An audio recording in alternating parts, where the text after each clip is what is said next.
Good morning, everybody, and welcome to another episode of Environmental Social Justice. I'm your host, Wendy Nystrom. Today's special guest is Karin Stein. She is with 𝐄𝐜𝐨𝒏𝒈 and the Moms Clean Air Force, but most importantly, she has founded a group called EcoMusica, which is an initiative that was launched in 2022 to address air pollution, climate change, and environmental injustice through music. So welcome to the show, Karin. Thank you so much, and I should say gracias as well. Hope there are some Spanish-speaking listeners. Of course, and de nada is pretty much as far as I can get. So welcome to the show, and I think what you're doing is wonderful with EcoMusica and 𝐄𝐜𝐨𝒏𝒈. Could you explain to people your background and where you are and how you got started in all of this? Yeah, absolutely. I'm Colombian by nationality, as in the country in South America, Colombia. My grandparents arrived 100 years ago, and we were farmers. And I grew up in a very remote area of Eastern Colombia, no electricity. I was homeschooled out of necessity.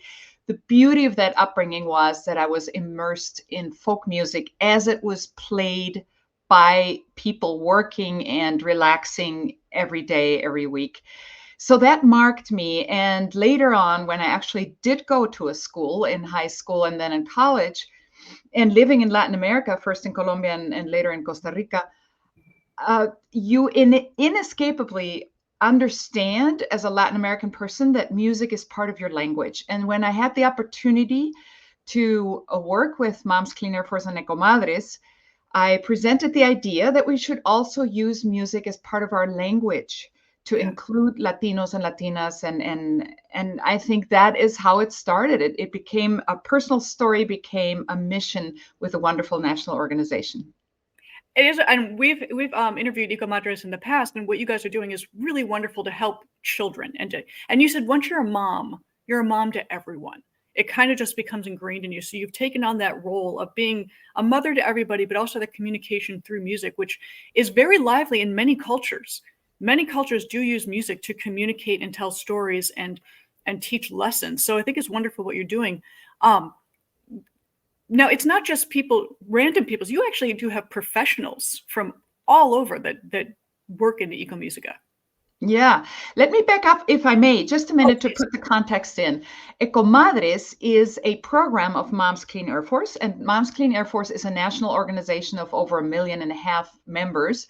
And we are primarily moms and dads and aunts and uncles, but really also anybody, community members, anybody who wants to get involved in our mission, which is to fight for clean air, to fight for climate justice, to take action on the climate crisis. And those three are, of course, very related. So when I said, and I really think this way, once a mom, always a mom, I'm the mother of 3 incredible adult women. And from the moment I became a mom, something in my brain happened. And I cannot, to this day, my girls are all grown and they're women in their own lives, but I cannot to this day look at a child and not feel responsible for that child. And that is primarily who we fight for at EcoMadres and Moms Clean Air Force, because children don't have a voice. We need to be their voice. And their organs are developing very quickly.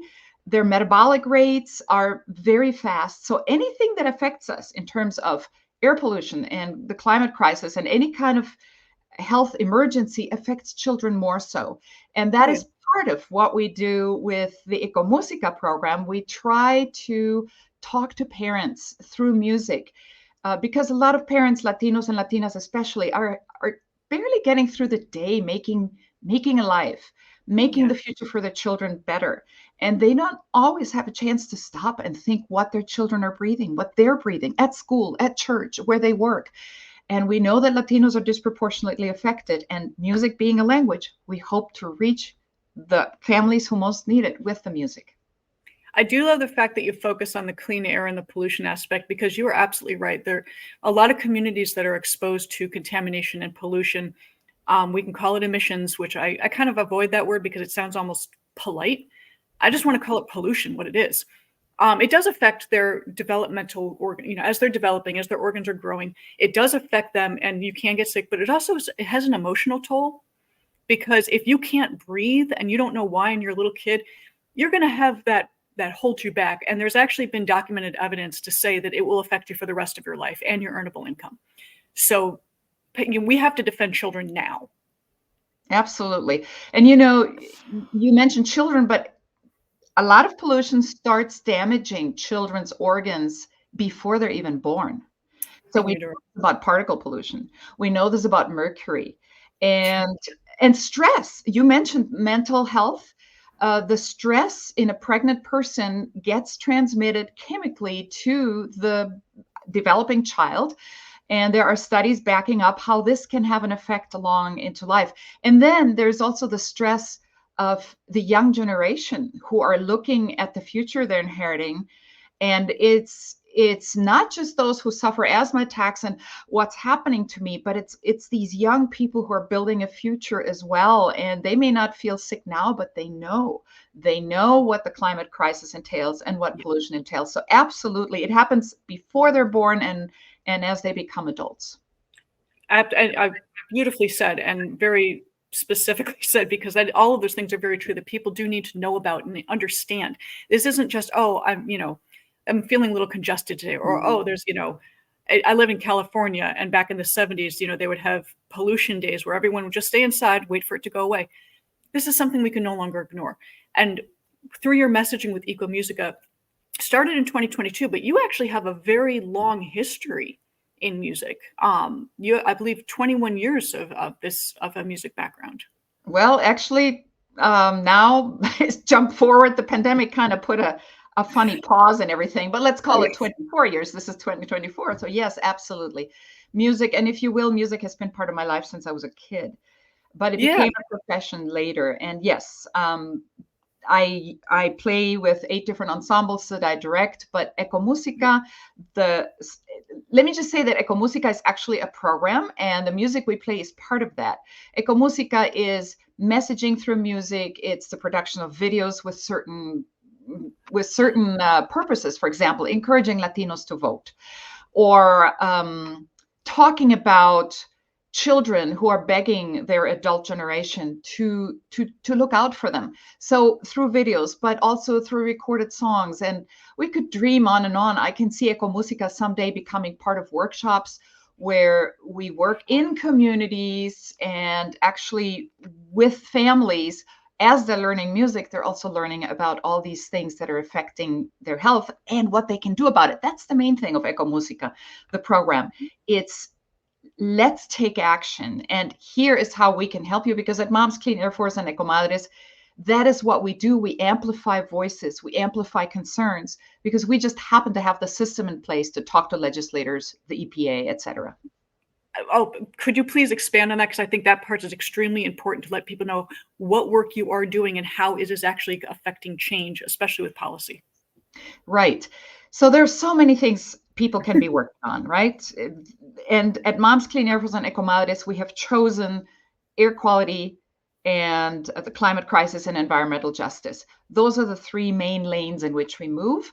And, everybody's voice counts. And one of the things we do, for example, in EcoMadres, I like to refer to that again and again, because a lot of Latinos and Latinas feel, I can't even vote in this country. Why does my voice matter? And our position is your voice matters just as much as anybody else's.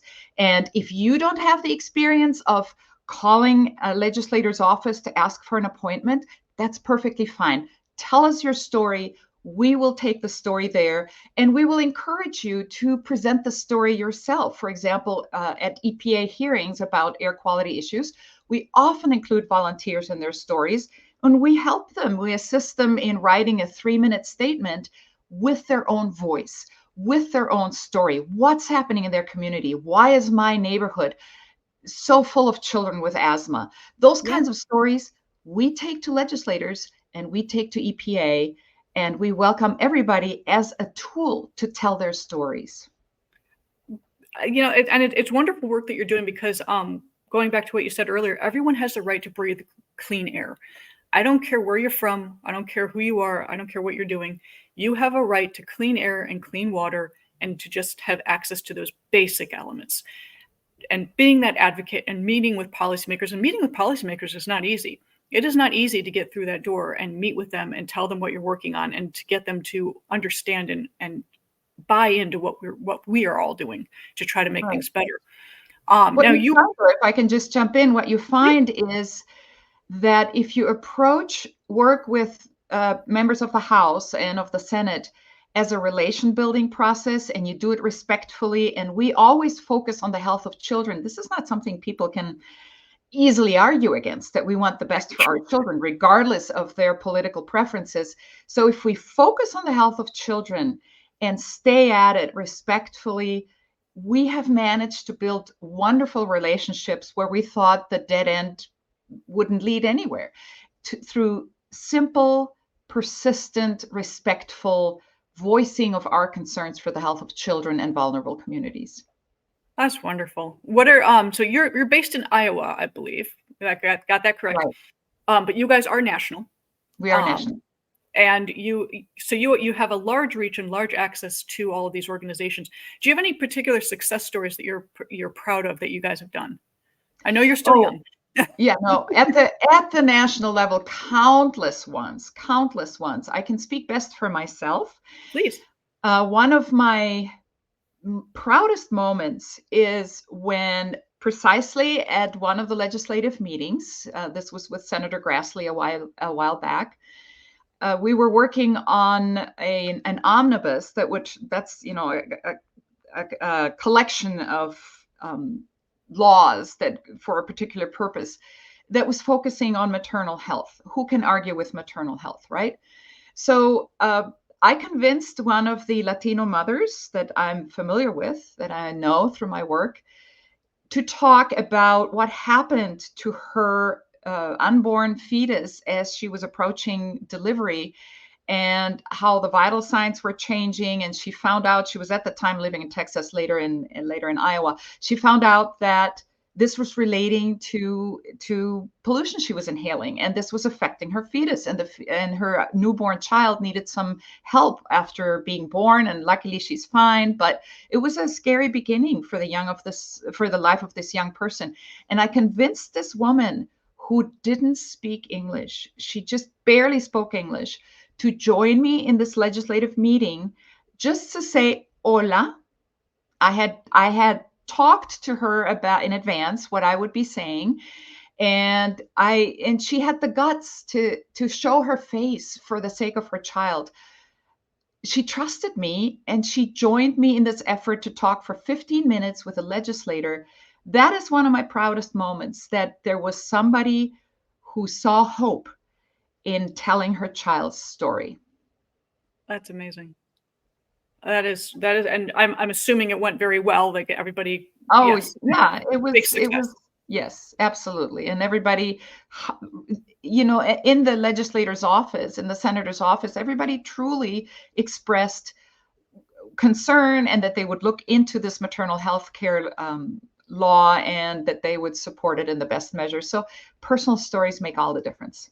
They do. And I'm very proud of the fact that she felt comfortable to do that, and to be with you guys, and to show herself. And as you said, very little English. So very little English. But let me tell you, it relates back to music. She met me through a musical performance, and she walked up to me and said, "Oh, I really love your music. I just came up from Texas to Iowa. I so miss Latin music." And so we started talking. So it was music who made her approach me. And in talking, I learned about her story, and was then able to take it to the senator. So, I love how you've interwoven all of these things together to make it into one program. What kind of people do you work with that you're looking to connect with to, you need to grow, obviously. So donations, folks, donations are very important. Yes. Get involved with Moms Clean Air Force, get involved with EcoMusica, but primarily who are you looking to work with nationwide? Our main concern always is to bring to light the stories that are playing out around the country that nobody hears about. We just have this new study from this month from 2 major universities in this country that shows the effect of gas flaring, those Oh, yeah. plumes of fire that you see driving through oil producing states. And it's a matter of interest, where you look out the window of your car and, oh, look at that. What are they doing? Well, they're damaging the health of the people living nearby. They're costing billions of dollars to the country in terms of health care. They're causing early death among the people, some of the people living nearby, and higher asthma rates. 40% of the asthma rates are Latino people of Latino identity, children especially. So our main purpose, the people we most want to reach out to, are those most affected.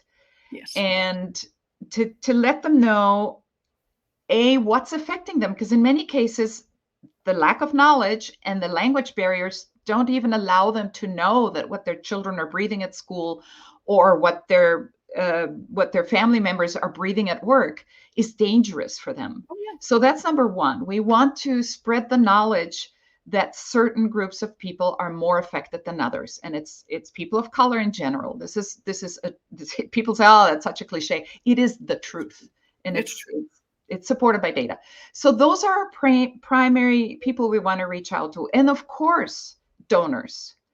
If donors like what we're doing, either through the outreach we do to people in various communities, or through talking to legislators in a very respectful way, or to participating in EPA hearings so that EPA can also hear what's playing out in communities, then please step forward. If you like what we're doing, please donate, of course. But the main thing everybody can do, whether it is affected individuals or people who want to donate, come to EcoMadres.org, come to momscleanairforce.org. That's one word, momscleanairforce.org, EcoMadres, and click on these wonderful resources we have. Fact sheets, lots of fact sheets. Oh, yes. Interesting articles. Our members and our field organizers are published in major news outlets all around the country. And learn in simple, accessible language. This is one thing that EcoMadres and Moms Clean Air Force is very, very focused on. The important information needs to be understood by anybody. So we make sure that the language of our fact sheets can be understood by anybody in Spanish or English. And let me just say, here I'm talking in English. Can I say something in Spanish? I would love that. Okay, so I hope somebody out there is listening in Spanish. Aunque no parezca, el español es mi idioma principal. Y es muy importante que todos los que nos escuchen sepan que en EcoMadres realmente habemos personas que entendemos el lenguaje, que entendemos la cultura, entendemos las preferencias y podemos darles voz. So what I said is, if somebody out there who speaks Spanish is hearing me speak Spanish, understand that at EcoMadres and Moms Clean Air Force, we have people who share your language, who share your cultural identity, and who are very approachable and can help make a difference. And you guys, I mean, the difference you're making is obvious. I mean, I've interviewed EcoMadres in the past, and one thing when you talked about data is just kind of where I live. People don't realize that yes, certain communities are more affected by pollution because they were forced to live in poorer neighborhoods, and this all stemmed from redlining. And it's very hard to get out of those neighborhoods once redlining happened 50, 60 years ago. And then that's also where highways were established. So we also have the highways, which you have the tire pollution, which is the little bits from your tires that go into the atmosphere, as well as exhaust fumes. So this is a very complicated pollution aspect. It's not just one thing or the other. You talked about flare-ups. Being in California, there's Route 60 between Los Angeles and Palm Springs. There is a flare-up, because I would drive by and be like, oh, look, fire. And it's right off the highway, and then there's a neighborhood around it. So this is actually affecting people who live there, and we need to start talking more and talking simply. You hit the nail on the head with that one. I always tell people we got to stop using jargon. We got to stop using acronyms. We need to speak simply because everyone needs to be involved. That's exactly what you guys have accomplished. You have done a brilliant job at keeping it simple. Thank you. And it is how we build trust, right?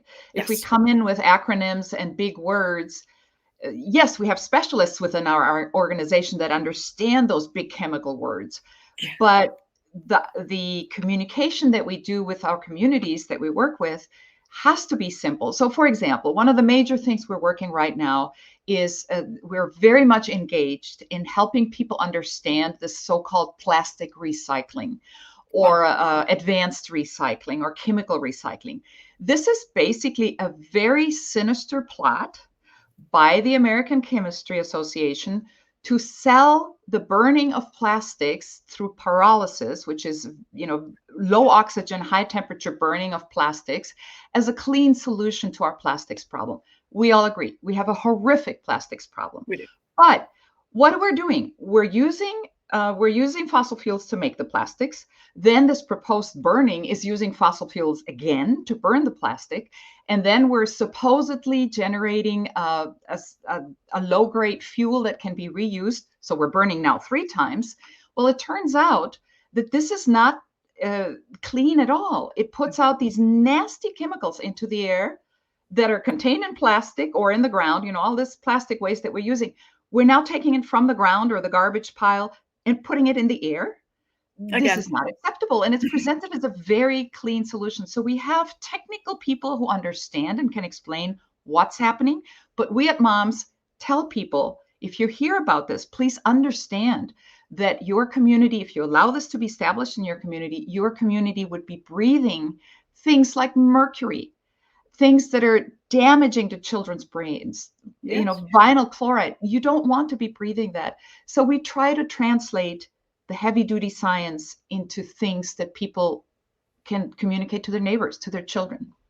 Oh, absolutely. And I love the fact that you do have the technology people that can speak simply, that can communicate, and then all of this is brought together in one organization. And just so people understand, 𝐄𝐜𝐶madres has numerous events and organizations, and just go to their website. There are different tabs that you can hit across the top and figure out what's in your area, what's in your, what appeals to you, how can you get involved. You may not know music, but there are other things that you can do, or you love music and you want to help. This is where you go. So Karin, thank you so much for everything that you guys do.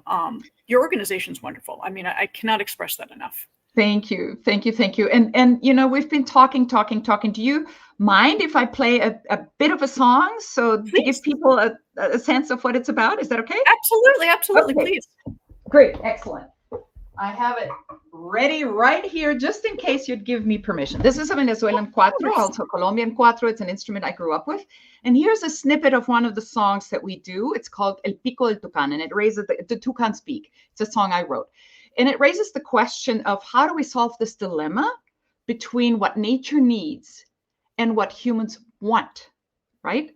And at EcoMadres, we help humans discern the difference of things they might want that hurt the environment and things they might want that don't hurt the environment, and the action they can take. So just a little snippet for fun.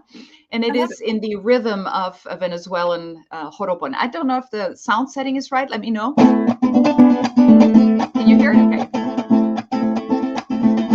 Al tucán se lo llevó ese pico que tenía. Al tucán se lo llevó ese pico que tenía. Lo jalaba para abajo, que el pobre ya no dormía.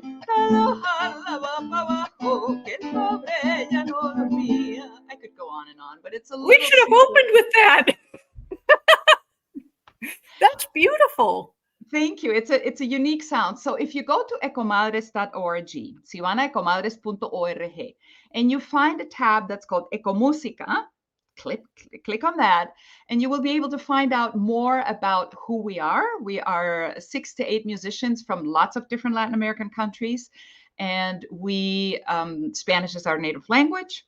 El español es mi idioma principal, and we project through music not just the facts of what's happening, but also hope and how to take action. And you can listen to our entire album, and you can look at the lyrics and download them. But most importantly, you can take action. EcoMadres.org and MomsCleanAirForce.org have amazing fact sheets.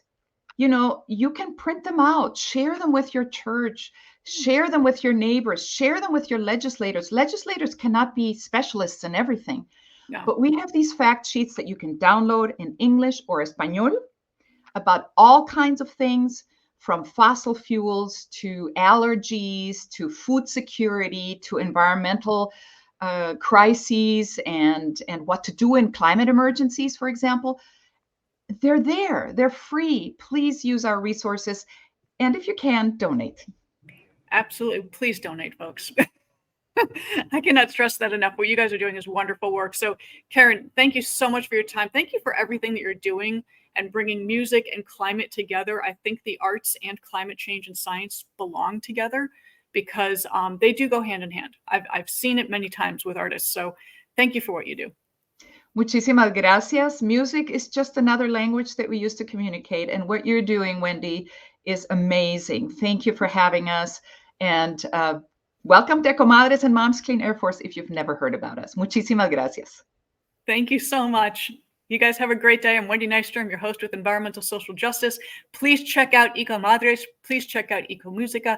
It is a very important organization to help people do better and live a better life and have access to clean air, something we should all have access to. You guys take care.